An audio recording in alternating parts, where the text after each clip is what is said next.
Yeah, of course, connecting them on a very personal level is one thing. Secondly, is the kind of challenges you have when you just raised $500,000 is different from the challenges you have when you're trying to spend $50 million that you raised. So I see this kind of evolution through my portfolio. I've done about 50 companies in Southeast Asia. So Grab Taxi from the second round all the way up to now. Like these companies, when you watch them grow. Well, the Hong Kong market itself is too small, but if you look at our history, we started out in Shanghai 7 years ago as a group of individuals who became angel investors, and now we're a membership-based organization of about 100 people based in Shanghai, Beijing, Hong Kong, and Singapore. And obviously, the market next door, i.e. China, is huge, right? But Hong Kong as a market itself is small. But I think one thing that Hong Kong does have an advantage in is its rule of law, international perspective, international people, and I think it's a great environment to attract talent from overseas. If you look at it in relation to fintech companies, Hong Kong is not there yet, although kind of from an infrastructure point of view, Hong Kong is ticking all the right boxes. But you know, in order to build a successful company, a successful startup, you need three things. It's like it's like baking a cake basically. You need a good idea, you need a capital, and at the end of the day, you need people. You know, I don't know about the larger economy, but I think when you look at what's going on in innovation and in technology in China, that is an irreversible trend, and there is still so much room. I mean, you got 990 million mobile phone users in China.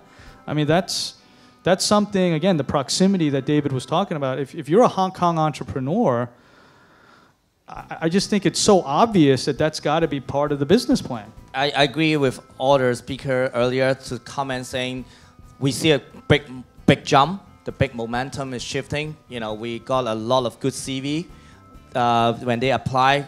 We used to only have, every time we call for a batch of startup, we only have a handful of those.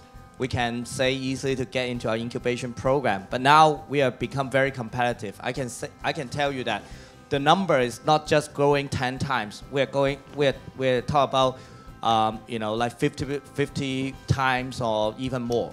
You know, try to get yourself into the local culture, environment, market, understand their culture.